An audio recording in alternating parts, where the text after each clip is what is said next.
Amém, amém. Paz, igreja, como vocês estão? Vocês estão bem?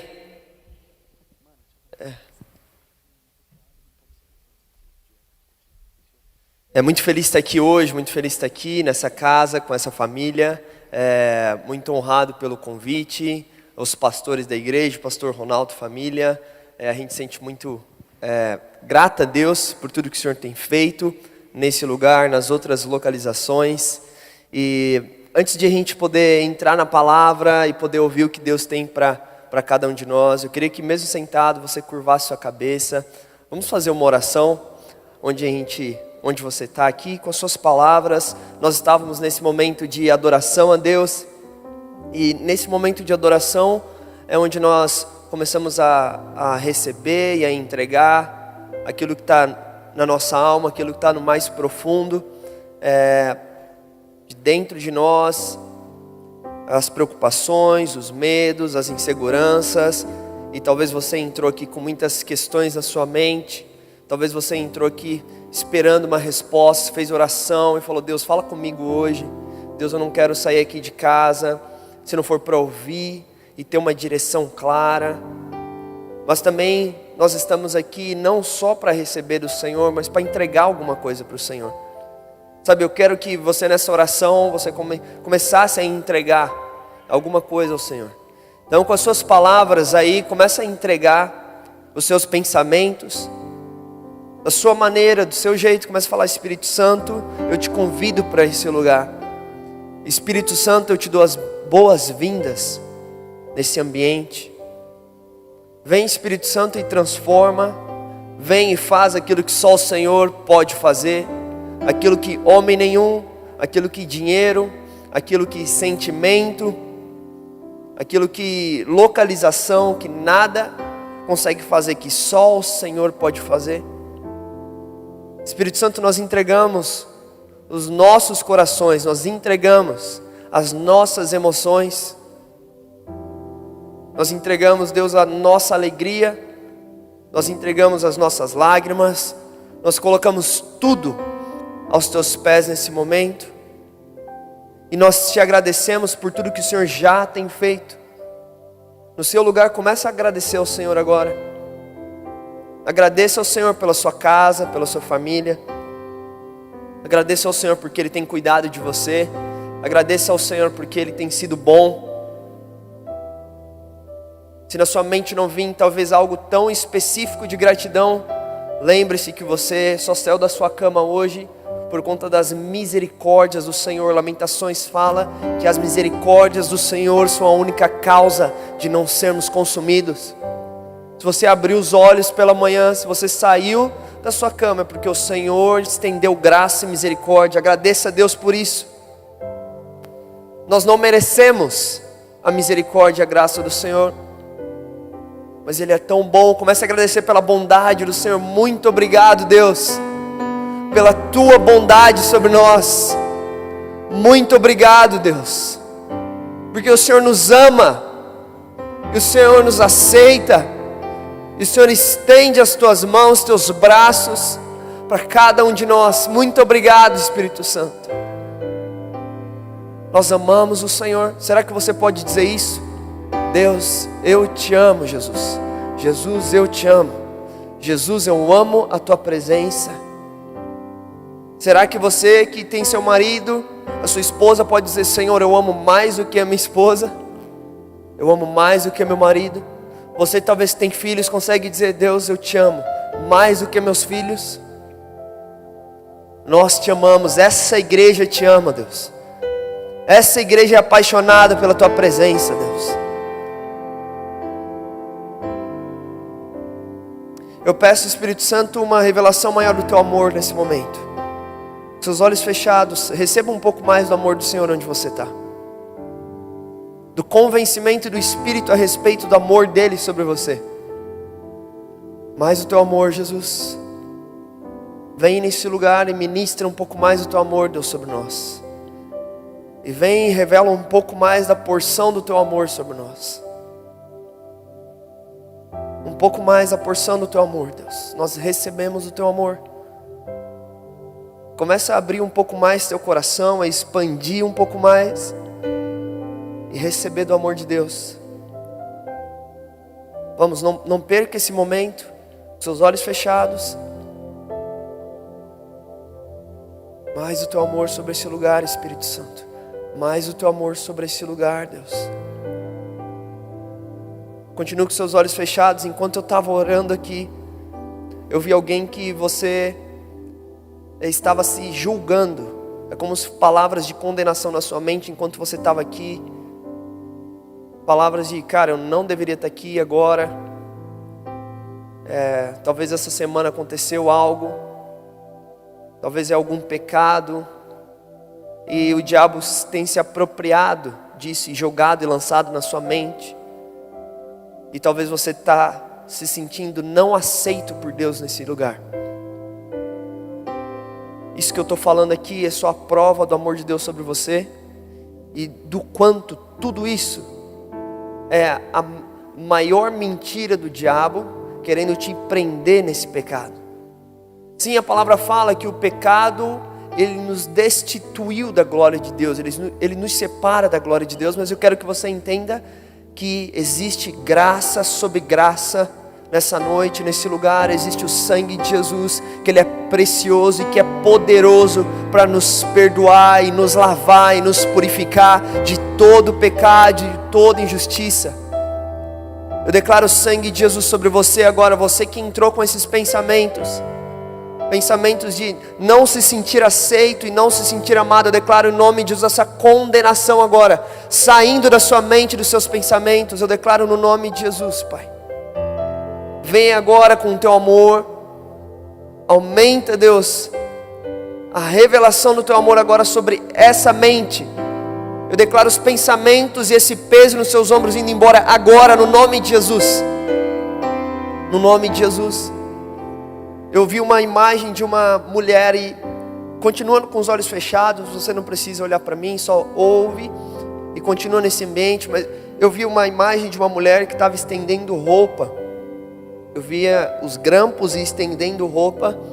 E você falava com Deus: Deus, eu preciso de um toque do Senhor sobre a minha família. Eu preciso do Senhor na minha casa. E o que eu estou sentindo aqui é talvez algumas intrigas e brigas dentro da sua família. Talvez alguns problemas estão acontecendo e hoje você fez essa oração. Hoje você falou com Deus, ainda que seja no seu subconsciente. Enquanto você estendia a roupa, você falava: Deus, faz alguma coisa na minha casa. Deus, faz alguma coisa na minha família. Todos com os olhos fechados. Se é você que eu estou falando, mulher, faz um sinal onde você está. Se é você, não tem problema se não for, ou se for, só faz um sinal, balança as mãos para eu orar por você. E você que ainda não se enquadrou nessa palavra, continua ouvindo o Espírito Santo.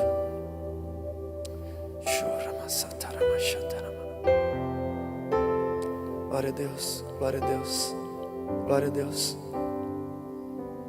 Amém, amém. Espírito Santo, eu oro agora no nome de Jesus. Pai, toda falta de paz que há no coração agora, eu peço, Espírito Santo, remove agora no nome de Jesus esse peso, essa dor. Eu declaro agora o toque do Espírito Santo sobre você, no nome de Jesus. No nome de Jesus. Eu declaro agora, indo até a sua casa, você que talvez está com a sua casa no meio de muita intriga e muita briga, eu declaro agora anjos ministradores indo até o seu lar, a sua casa agora, no nome de Jesus. Eu declaro o toque do Espírito Santo lá, sobre pessoas talvez que não estão aqui nesse culto, nessa noite. O Espírito Santo tocando e alcançando essas pessoas agora, no nome de Jesus. No nome de Jesus. Muito obrigado, Espírito Santo. Muito obrigado, Deus. Muito obrigado. Amém, amém. Quantos aqui estão sentindo a presença de Jesus aqui, cara, nesse lugar? Você está sentindo alguma coisa? Sabe, eu não quero que você fale só como aquele jargão que... Está sentindo? Estou sentindo. Você não está sentindo nada. Mas você realmente está sentindo... Cara, o Espírito Santo está falando comigo aqui. Ele está falando alguma coisa? Alguém? Alguém? Glória a Deus, algumas pessoas, o Espírito Santo está falando. Amém. Desde o momento que eu entrei aqui durante a adoração, eu senti muito forte, o Espírito Santo ele quer trazer uma revelação mais forte do amor dele aqui nesse lugar. E por que do amor de Deus? E por que falar sobre amor de Deus? Não existe uma maneira mais forte de nós podemos expressar quem é Deus a não ser através do amor dele. E quando nós estamos falando do amor do Pai, obviamente, lendo a Bíblia, vem sobre a obra da cruz, vem sobre aquilo que Deus Pai fez enviando o seu Filho. O Filho que deixou sua glória, Jesus Cristo deixou a glória, veio, se fez homem, morreu na cruz, sacrificou um alto preço por minha e sua causa. E não tem como nós falarmos dessa caminhada com Deus, e eu sempre ouço aqui isso e gosto de falar que a nossa caminhada com Deus não é uma corrida de 100 metros. A nossa caminhada com Deus é uma maratona, é uma corrida longa. Não tem como nós entendermos essa corrida longa, que vai durar talvez 10, 20, 50, enquanto nós estivermos aqui nessa terra, se nós não tivermos a cada novo dia uma renovação do amor de Deus. Sabe o que muitas vezes eu tenho visto, e pela graça de Deus a gente tem conhecido alguns ambientes e alguns lugares, pessoas acostumadas com a presença de Deus. E esse lugar de você começar a achar normal a presença de Deus, passa a diminuir o amor de Deus. A gente passa a pegar o amor que é tão profundo, que o apóstolo Paulo ele diz que é largo, comprido, ele é alto. O amor ele é tridimensional, ele é tão grande. A gente pega esse amor e a gente coloca um amor natural, um amor humano. Não tem como a gente ter essa caminhada a longo prazo com Jesus, uma maratona tão longa, se eu acabo sendo levado num piloto automático. Você sabe, eu começo a vir no culto, e eu venho nos jovens sábado, eu vou num grupo pequeno, numa célula, mas eu vou só porque eu não posso me esfriar, porque é mais medo do inferno do que a vontade, o desejo de trazer o céu na terra, e de estar mais perto, de conhecer o Criador. E eu vou no culto de domingo, e a gente entra na igreja, a gente está com as pessoas, e cumprimenta as pessoas, e levanta a mão, porque o líder da adoração fala para levantar a mão. Sabe, mas não tem essa revelação que me faz todos os dias abrir os meus olhos e ser apaixonado por Jesus. Eu cresci em igreja evangélica, eu sou neto, filho de pastor. Meu avô se converteu em 1956, na cidade de São Paulo. Meus avós, eles se conheceram com uns 15 para 16 anos. Meus avós no Instituto Bíblico, estudando Bíblia. E a conversão do meu avô tanto do meu avô quanto da minha avó foi muito difícil e foi muito pesada. Quantos aqui cresceram em igreja evangélica? Você cresceu desde de criança, assim, você cresceu nesse contexto. Muitas pessoas aqui. E os meus avós, obviamente, na década de 60, muito difícil o evangelho no Brasil, e extremamente contraditório você chegar para uma família que tinha um contexto de, você não pode mudar a religião, sabe? Essa é a nossa religião, você não mexe em religião, você pode fazer qualquer coisa, mas você não muda a religião. E meu avô, ele estava morando com seus 14 para 15 anos, criado na rua, menino de rua, extremamente pobre e miserável a família, e ele dormia muitas noites na rua, e daqueles dias foi o dia que ele encontrou Jesus, e ele sonhou naquela madrugada, que ele estava caindo num buraco muito fundo, E ele caía num buraco muito escuro, muito fundo. Ele acorda desesperado. Ele fala, ele escreveu um livro, ele conta no livro dele. Meu avô faleceu faz 7 anos já. E ele, no livro dele, ele conta que ele acordou: eu preciso de alguma resposta para a minha vida. Com uns 15 anos de idade, eu preciso de alguma coisa. Com 15 anos ele começa a andar, então, na rua, procurando alguma coisa, até que ele chega num lugar e que tinha uma tenda. E na época as igrejas eram em tendas, não tinham os templos modernos como nós temos hoje. E estava assim, Tenda de Jesus era o nome. Ele olhou, ele falou: talvez tenha alguma resposta aqui, eu vou entrar aqui. Ele entrou e estava lá as pessoas orando, as pessoas com os joelhos dobrados, e o pastor expulsando demônio. Olha só, ele chega bem nesse momento. Ele falou: nossa, eu acho que eu devo ter alguma coisa aqui, eu vou aproveitar para o pastor orar por mim. E naquela reunião, à tarde, é o momento que ele vai para frente, ele aceita Jesus, o pastor prega o evangelho, ele vai para frente, entrega a vida dele a Jesus. Ele volta para casa, fala para os pais: eu encontrei a Jesus, eu encontrei tudo o que eu precisava, tudo que eu queria. Eu estava totalmente sem rumo, eu queria desistir da minha vida até ontem. Eu cheguei na igreja e tudo mudou, parece que virou as coisas dentro de mim. E os pais falaram o quê? Você estava na igreja dos crentes? Você estava naquele lugar dos crentes lá? Você tem uma escolha. Se você quiser ser crente, você vai ser expulso de casa. Você nunca mais entra nessa casa. Você que escolhe. Meu avô pega as coisas, vai embora de casa. Com 15 anos ele chega, bate na tenda e fala para o pastor, que era um pastor inclusive americano na época, e falou: eu não tenho onde ficar, eu posso ficar aqui na tenda? E o pastor deixou ele limpando a tenda. Meu avô com 15 anos foi morar, então ele dormia nos rolos de lonas, onde eram feitos outros eventos espalhados no Brasil, outras tendas.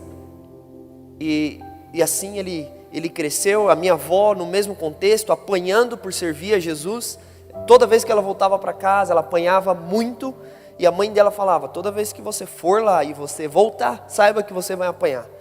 E minha avó, ainda viva, ela conta, ela completou 80 anos semana passada. Ela conta que toda vez que ela voltava adorando a Deus no caminho. Era 1h30 andando, porque ela sabia: eu vou apanhar em casa por causa de Jesus. E ela apanhava na avó dela. Você está entendendo a diferença, ou o cristianismo? Você entende a revelação do amor de Deus que fez com que esses 2 jovens, 15 anos, dessem a vida por Jesus? Literalmente expulso de casa, a outra sofrendo muito, apanhando muito por servir a Jesus. E eles casam, têm 5 filhos, 5 filhos pastores. 5 filhos, tem netos. Eu sou da filha mais velha, minha mãe, também todos os netos servindo a Deus hoje. Nós estamos na caminhada com Jesus há alguns anos. E nesse contexto que eu vejo muitas pessoas encontrando a Jesus, vindo para Jesus, uma diferença, sim, é visível que nós vemos da nossa geração, 2005, 2010 para cá. É uma geração em que tem facilidade para entrar no automático. Uma geração que é muito fácil. Aquele amor que você recebe dos primeiros dias, e que você está apaixonado por Jesus. Você lembra do dia que você encontrou Jesus? Você lembra daquela primeira noite ou daquela primeira semana? Eu, embora neto e filho de pastor, eu tive um encontro com Jesus em 2010. 2010 eu lembro que eu estava vivendo o pior semestre, o pior ano da minha vida até então, mesmo indo na igreja, tocando no altar. Filho de pastor, né? O filho de pastor sabe daqui a pressão que a gente passa com filho de pastor, ou passava, né? Quando a gente era moleque. E todo mundo falando, eu aprontava e fazia minhas coisas escondidas, tinha minhas coisas. E até o momento em que eu chego num lugar que eu falo: eu não aguento mais, Deus, eu não aguento mais, eu sei que o Senhor é real, eu já tive experiências com o Senhor, eu já vi o Senhor fazendo tanta coisa, eu preciso ter o meu encontro com o Senhor. Eu vou para um retiro, novembro de 2010, eu fico os 3 dias do retiro chorando. No último dia eu chamo meus pais, eu confesso todos os meus pecados para meus pais. Pai, eu sou uma mentira, eu não sou aquilo que vocês veem, eu estou fazendo isso, aquilo, eu estou nesse relacionamento, tem uma menina lá escondida lá fora, eu já fiz isso, eu já fiz aquilo outro, eu não sei o que. Meus pais começam a chorar muito, e minha mãe só fala assim: nós sabemos, filho, Jesus já estava, o Espírito Santo já estava falando para a gente tudo o que estava acontecendo. Aí eu não sei se me dava alegria de saber que eles já sabiam, ou se dava, tipo, raiva, né? E tipo, o Espírito Santo fofocou, né? Daquilo que estava acontecendo. Mas eles estavam sabendo daquilo que estava acontecendo. Eu abracei e recebi muito perdão, eles oraram por mim. Na segunda-feira, isso era um domingo, na segunda-feira, eu lembro que foi aquele primeiro dia do primeiro amor, onde eu abro meus olhos, e aqueles primeiros dias, assim, eu vi a nuvem em forma de coração, sabe? Quando você está assim, você está tão apaixonado por Jesus, e tudo que eu olhava era aquela paixão por Jesus. Eu lembro que um dia tinha uma pocinha de água, eu vi uns passarinhos tomando água. Na pocinha de água eu comecei a chorar. Eu falei, é o Senhor que está alimentando os passarinhos. Deus, o Senhor é tão bom. Tipo, eu chorava por tudo assim que eu via. Você está totalmente apaixonado por Jesus. E vai passando o tempo na igreja, a gente vai vendo algumas coisas. E vê umas decepções, umas lutas. E confia em pessoas, e pessoas traem. E pessoas saem, e aquele cara que você investiu, eu liderava célula, liderava pessoas, e o cara que eu investia anos, o cara daqui a pouco largava tudo, abandonava, eu ficava, caramba, pô Deus, investi tanto nesse cara, o cara me deixou. Só que uma coisa que eu sempre prezei dentro de mim é, Deus, eu não vou permitir com que isso roube o amor do Senhor por mim, e o meu amor pelo Senhor.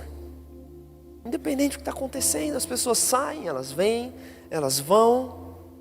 Eu lembro que com meus 19 anos então, eu falei para um dos meus melhores amigos, não tem como a gente ser amigo.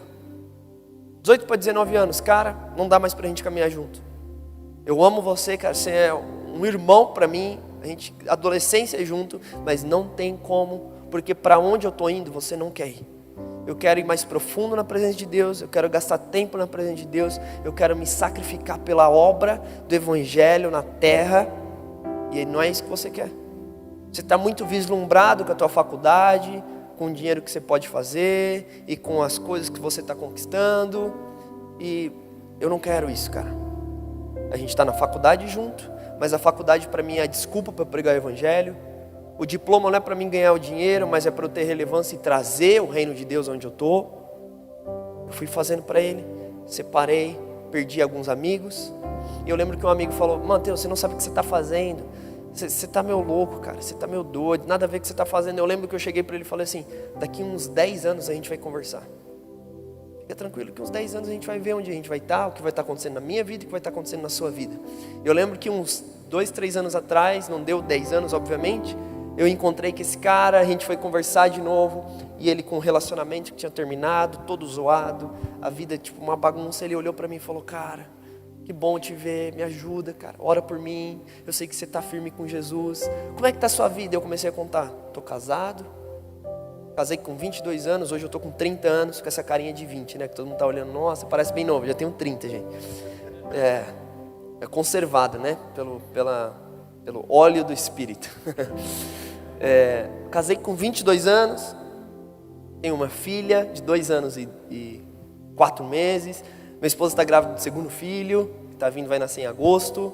O Senhor tem feito coisas incríveis, estou morando na minha 10ª cidade, já rodei quase 12 nações pregando o Evangelho, o Senhor tem dado muita graça, eu contando essas coisas para o cara assim, aí eu só lembrando, alguns anos atrás eu te falei, cara, o que Jesus ia fazer se você se entregasse, amasse a presença de Deus, sem nenhuma intenção, as portas iam se abrindo, Deus ia te levando para aquilo que... Você entende? Eu quero que você entenda hoje o quão bom é você entrar nesse rio do amor de Deus e você mergulhar só nesse amor de Deus. Lá em Lucas capítulo 15, diz assim, eu queria que você lesse comigo. Você tem a Bíblia aí? Amém? Quem que trouxe a Bíblia diz amém. Lucas capítulo 15.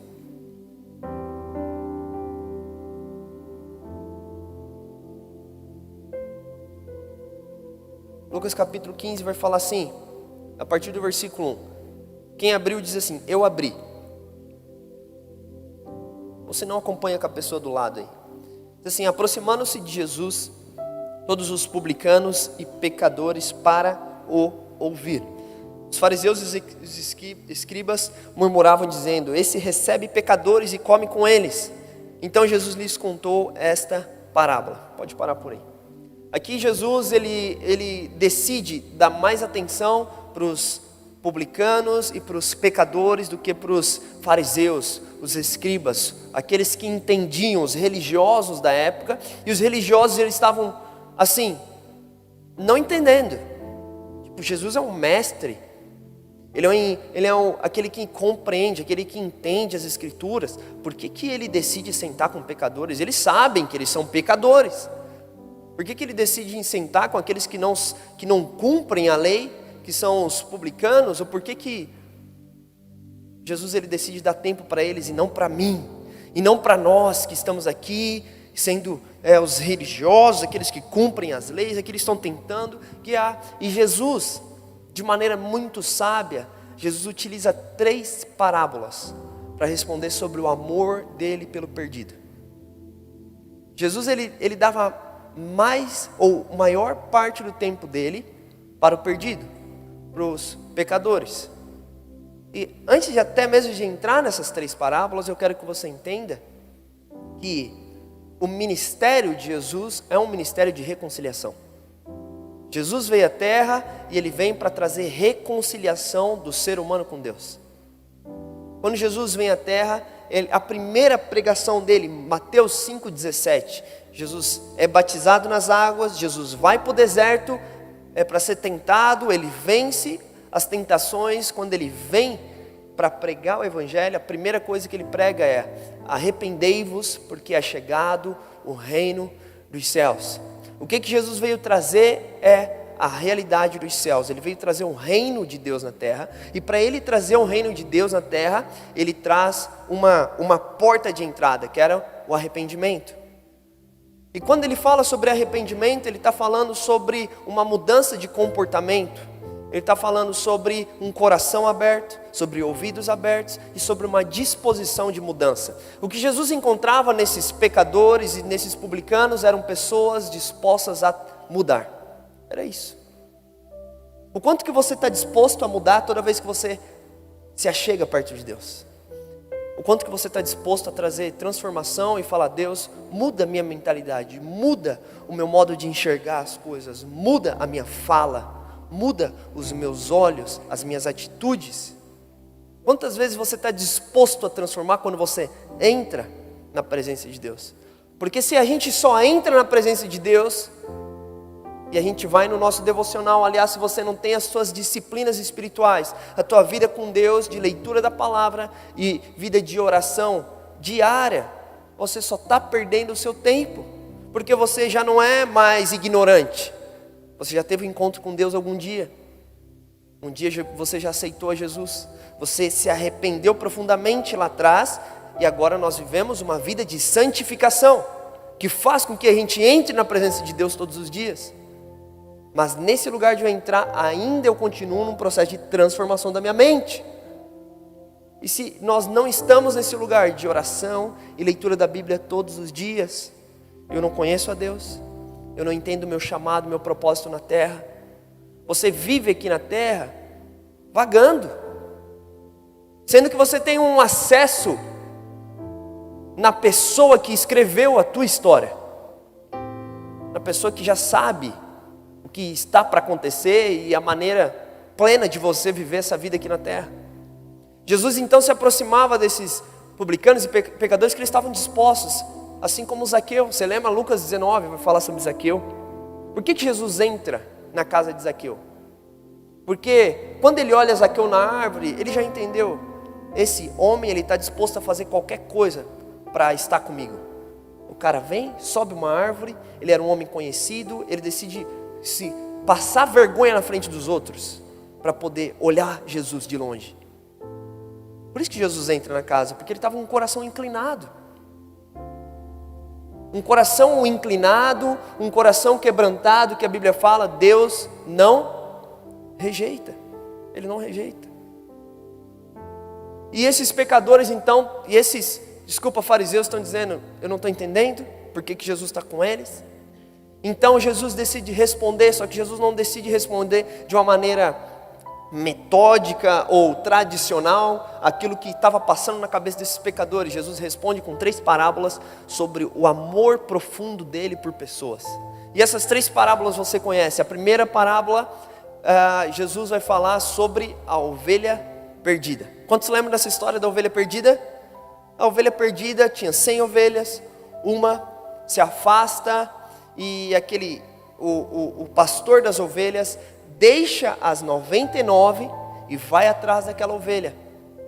E Jesus fala assim: quem que não deixaria as 99 para ir atrás daquela ovelha e para poder resgatar aquela ovelha e trazer? Eu tenho certeza que aqui ninguém deixaria as 99 para ir atrás da ovelha. Matematicamente, vamos pensar, gente. Eu tenho 100, eu perdi um. A nossa cabeça faz o quê? Eu pelo menos tenho 99. Não é verdade? Agora você arriscaria as 99 para ir atrás de um? Não. E Jesus começa a apresentar: esse é o meu amor. Eu estou disposto a ir atrás de uma pessoa. Jesus está falando: eu estou disposto a fazer qualquer coisa por causa de uma vida, por causa de uma pessoa.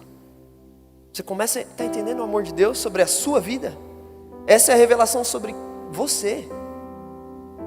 É o amor de Deus sobre você. E Jesus começa a dizer, então aquele pastor pega aquela ovelha, ele carrega nos ombros, e quando ele volta, ele faz uma festa, ele chama os amigos e ele celebra, dizendo, olha só o que Jesus vai dizer: alegrem-se comigo, versículo 6, porque eu achei uma ovelha perdida, porque há mais alegria no céu por um pecador que se arrepende do que 99 justos que não necessitam de arrependimento.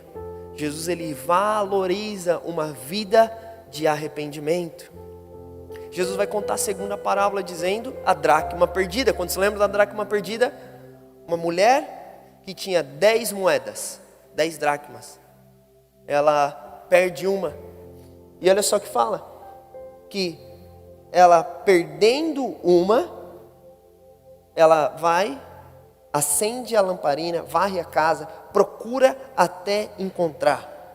E quando a encontra, reúne todas as amigas e vizinhos e fala: eu encontrei essa dracma. Aqui Jesus está falando que a casa estava organizada, estava tudo muito bem. E o que essa mulher faz? Ela decide bagunçar toda a casa de novo. Ela vai atrás, ela vira: não, eu não aceito perder essa dracma, eu não aceito perder essa moeda. E ela encontra aquela moeda. Só que o contexto de uma mulher com 10 dracmas era um contexto da sobrevivência daquela mulher. Quando Jesus está contando esse texto, era um momento e uma época em que mulher, ela não tinha o direito do trabalhador ou o direito de trabalho.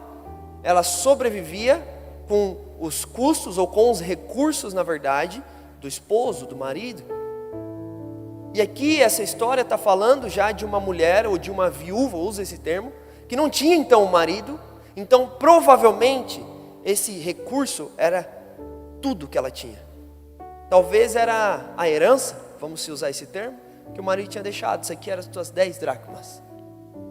Olha o que Jesus está utilizando. Isso aqui é tudo que eu tenho. Jesus está dizendo: mais importante que qualquer coisa, você é mais importante que qualquer coisa. De todas as criações, de tudo que eu fiz, o homem, ou você, eu e você, é a coisa mais importante para Jesus. E a terceira parábola é a parábola do filho pródigo. Essas 3 parábolas, elas estão conectadas. E Jesus contando isso para quem? Para os pecadores. Para eles tentarem entender o amor de Jesus pelos pecadores. Era Jesus contando para os fariseus, para tentar entender o amor dele pelos pecadores. E quando ele vai falar sobre o filho pródigo, ele fala então dos 2 filhos, o mais novo, pede herança. E eu não sei se você parou para pensar, mas toda vez que se fala de herança, nós estamos falando da morte de um pai, quando é entregue a herança, não é? Ou as vésperas da morte de um pai.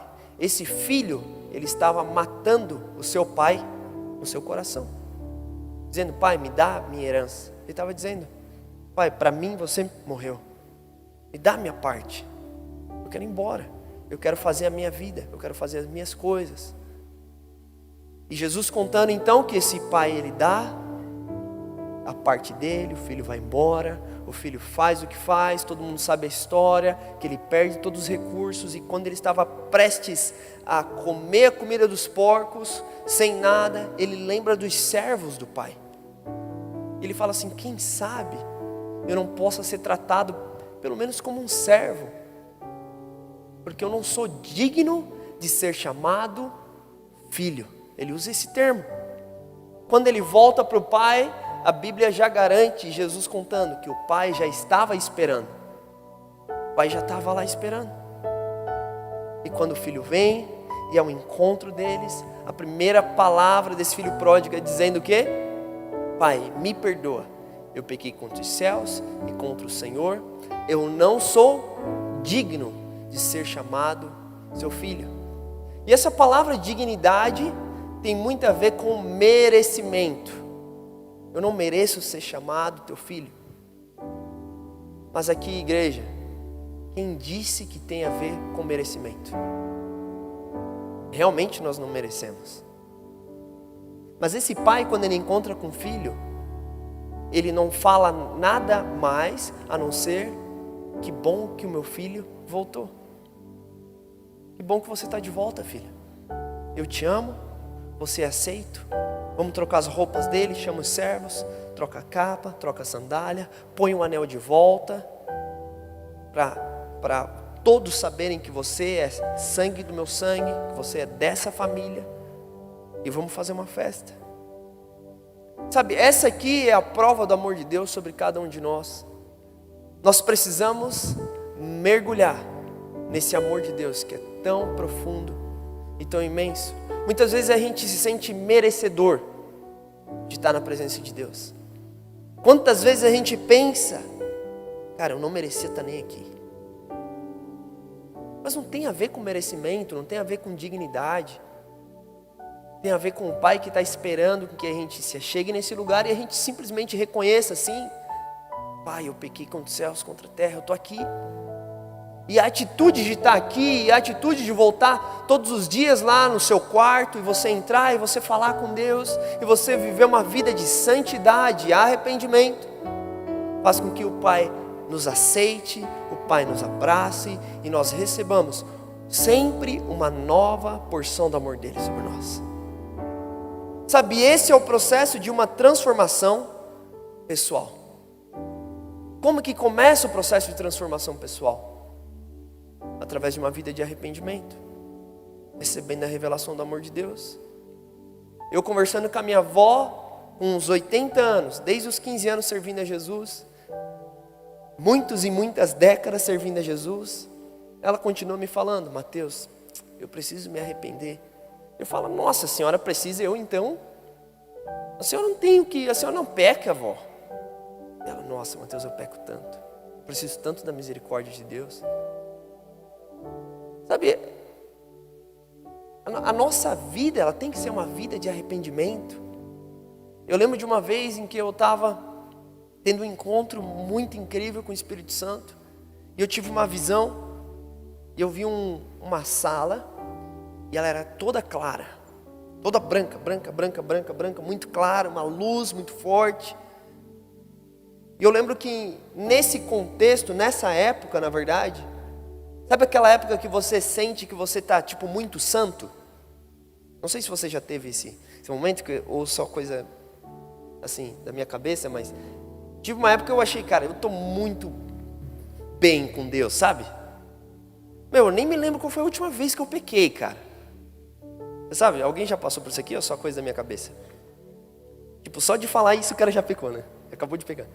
Mas assim, eu não lembro, eu estou muito bem, eu estou orando pra caramba, eu estou lendo a Bíblia, eu fico andando e orando o tempo todo, eu falo para Jesus, Jesus para as pessoas, essa era a minha época. Eu lembro que foi nesse momento em que eu tive essa visão, onde a sala estava toda branca, e quando eu entrei nessa sala, eu falei: nossa, que sala limpa, uau, tipo, muito branco, muito claro, tudo as paredes brancas, teto, chão, enfim, tudo. E lá no fundo tinha um zelador. Eu olhei assim: nossa, o que zelador está fazendo aqui? Ele estava com um balde e estava com, como que é o nome daquela vassoura? é que, sabe aquela que você coloca num balde assim? Mop. É só quem limpa a casa, sabe, gente? Isso aqui, você mandou bem, hein? Recém-casada. Pode ser. Um mop. E tava lá com aquele balde, com o mop lá e com o esfregão para limpar. E eu olhando assim, por que tem um zelador nessa sala? Tá tipo muito branca, tá muito limpa essa sala.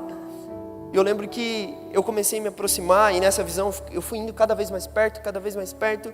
E quando eu cheguei na mesma visão que esse zelador, que eu estava de costas, ele estava com um paninho bem na quina, sabe, na junção das paredes assim, esfregando. E eu chego bem perto e eu começo a ver umas sujeiras. E tinha várias sujeirinhas assim, pequenininhas, e que de longe eu não enxergava. E ele limpava. Na hora eu acordei da visão. E o Senhor falou muito comigo naquele dia, falando: tem muita coisa para fazer em você ainda. Tem muita coisa para fazer. E era a época que eu achava que eu estava, uau, estou muito bem. E o Senhor trouxe uma revelação muito simples para mim. Que a cada vez que a gente se aproxima de Deus, a gente percebe quão necessitado eu sou da glória de Deus. O quão pecador eu sou.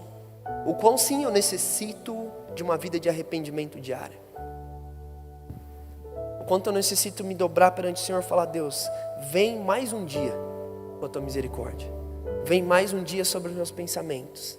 Vem mais um dia sobre o meu coração. E me limpa, Espírito Santo. Me transforma, Espírito Santo.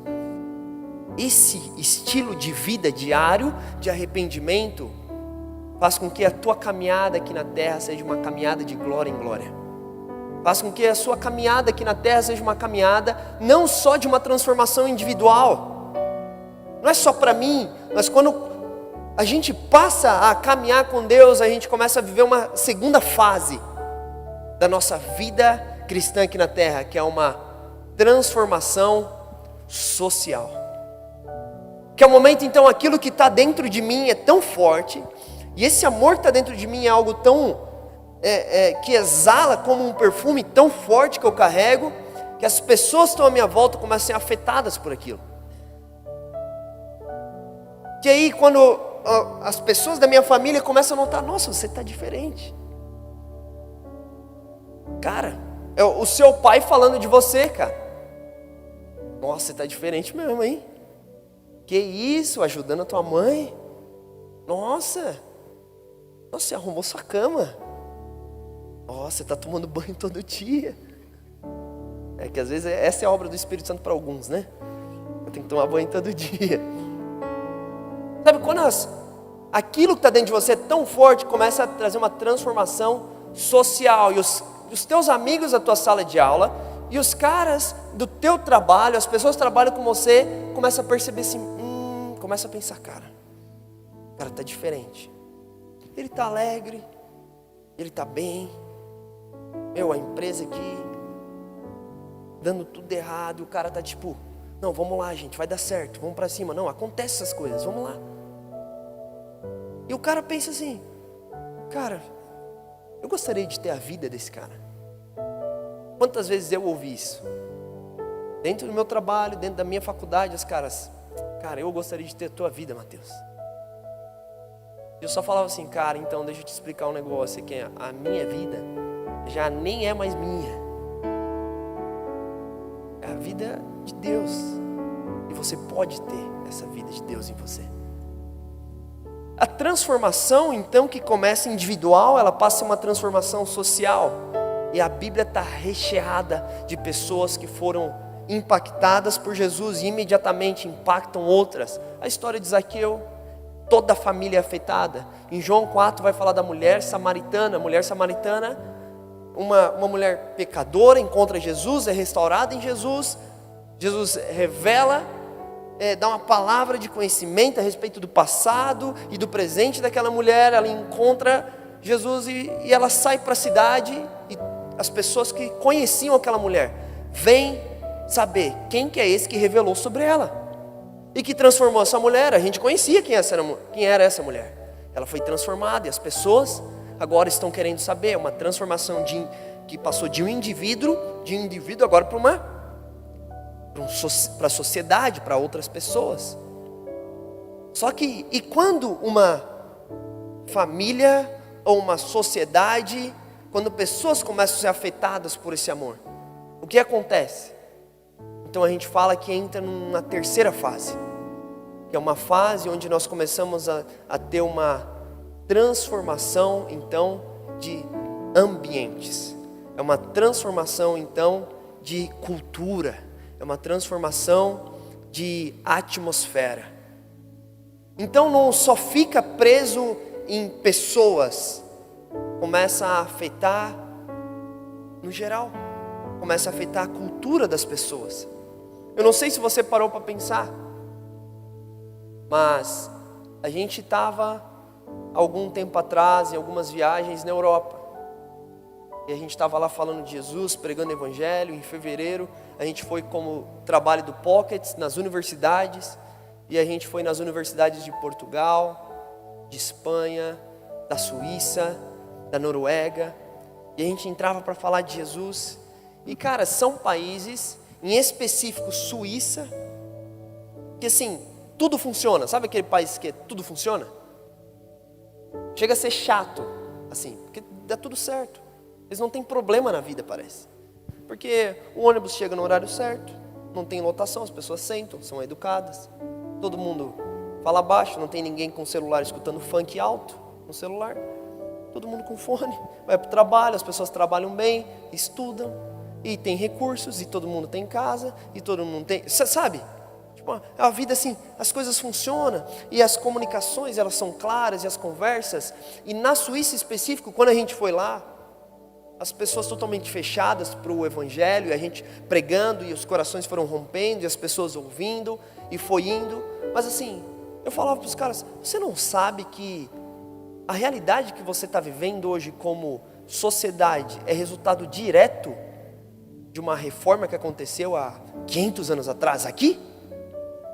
Se não tivesse acontecido aquela reforma que encontrou um indivíduo e que transformou pessoas em volta daquele indivíduo e que consequentemente foi mudando a cultura e ditando o modo de viver das pessoas, não chegaria hoje num país que é incrível. Eu não sei se você parou para pensar, mas a manifestação do reino de Deus não tem só simplesmente a ver com a sua vida. Você parou para pensar por que Deus colocou talentos e dons dentro de você?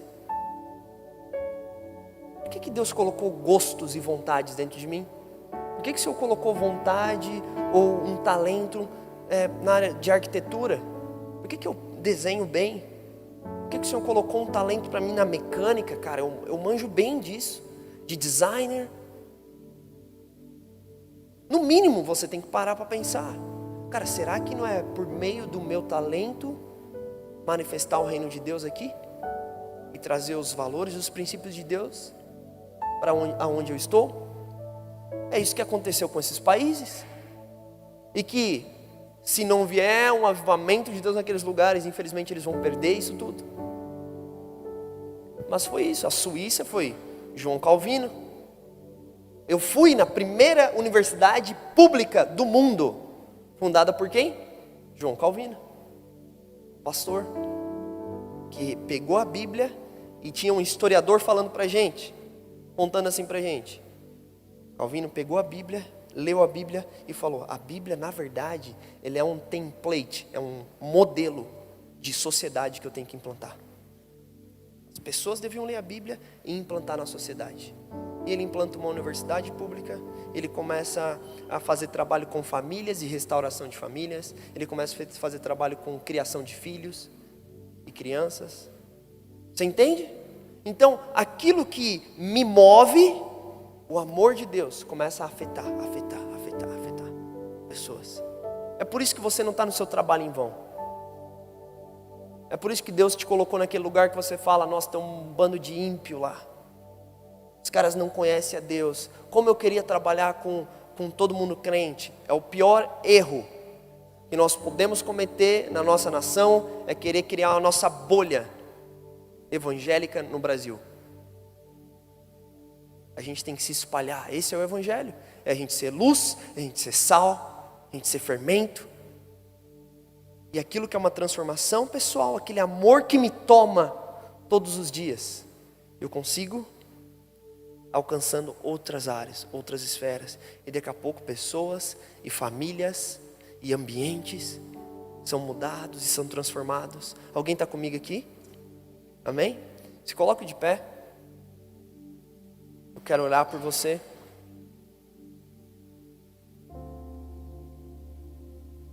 Enquanto a gente estava lendo Lucas capítulo 15, nós falamos das parábolas aqui, a gente falou sobre a ovelha perdida, a dracma e o filho pródigo. Eu senti muito forte de Deus que talvez pessoas que estão aqui, enquanto eu falava, o Espírito Santo falou alguma coisa muito forte dentro de você. Você sentia, sabe, enquanto eu falava, um calor do Espírito vindo em você. E talvez o que é necessário hoje aqui nesse lugar é talvez você se reconciliar com o Senhor. Talvez você está caminhando e você está no automático. Alguns anos, meses, e você já entrou naquele teu padrão de vir, sai, e vive a tua vida. O Senhor está falando hoje, não é essa vida que eu tenho para você. Eu não morri na cruz para isso. Eu não morri na cruz para você um dia ser salvo e agora ficar segurando a salvação como se fosse, sabe, aquela chave, e que você fica assim, meu Deus do céu. Não, a salvação é a porta de entrada para o reino de Deus. E agora existe todo um reino para você provar. Existem as maravilhas desse rei. E se o Espírito Santo falou com você muito forte, queria que você fechasse seus olhos todos. E se o Espírito Santo falou com você, e você hoje, cara, quer se reconciliar com Jesus, você quer voltar para Jesus, vamos lá, deixa a vergonha de lado. Hoje é o dia que vai mudar a sua história, que vai mudar e que vai ditar os próximos anos, como foi comigo naquele ano, 2010, quando eu decidi ter um encontro com Deus. E eu tive que dizer para mim mesmo, Mateus, você não conhece ainda Deus. Mateus, você está no teu piloto automático. Mateus, você está no teu padrão de igreja. E eu digo, cara, e se não tivesse essa igreja, se não tivesse essas quatro paredes, será que você estaria servindo a Deus? Diga para você mesmo. Porque se você ama tanto a Deus, você diria, sim, Deus. Se você caminha tanto com Deus, você diria, sim, Deus, eu estaria assim com o Senhor. Agora, se veio dúvida dentro de você, talvez seja o Senhor falando, é o momento de você ter uma maior revelação do meu amor. E se é com você que eu estou falando, coloca a mão no seu coração agora, onde você está.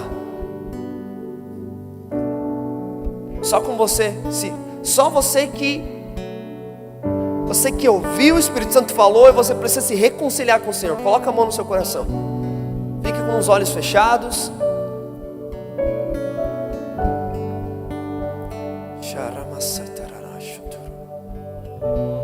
Eu sinto o amor de Deus invadindo esse lugar. O Senhor tomando os corações aqui nesse momento. Você que colocou a mão no seu coração, começa a orar agora, Espírito Santo. Começa a entregar a sua história. E começa a dizer, Deus, não é mais a minha história, não são mais os meus sonhos, mas os teus sonhos. É o que o Senhor tem para mim.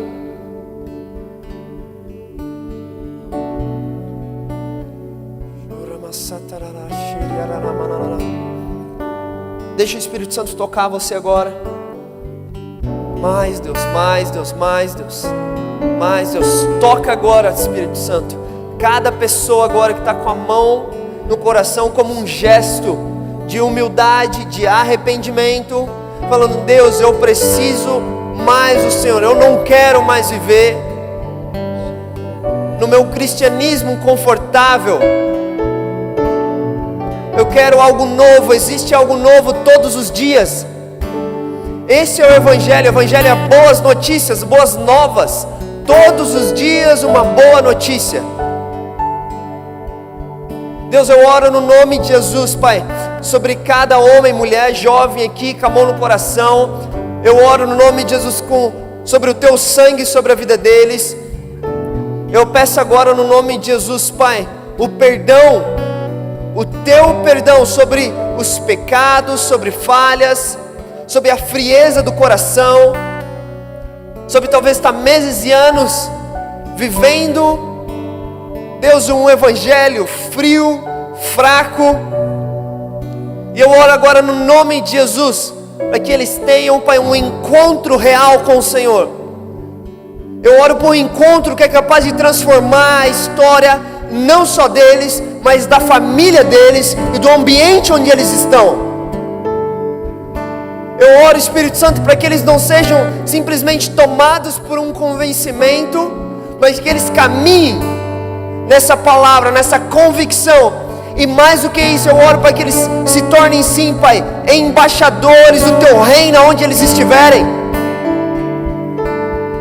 Eu oro no nome de Jesus, Pai, que eles sejam levados, Pai, a serem avivalistas do Teu reino, no local de trabalho, na sala de aula, em reunião de família, no nome de Jesus. No nome de Jesus.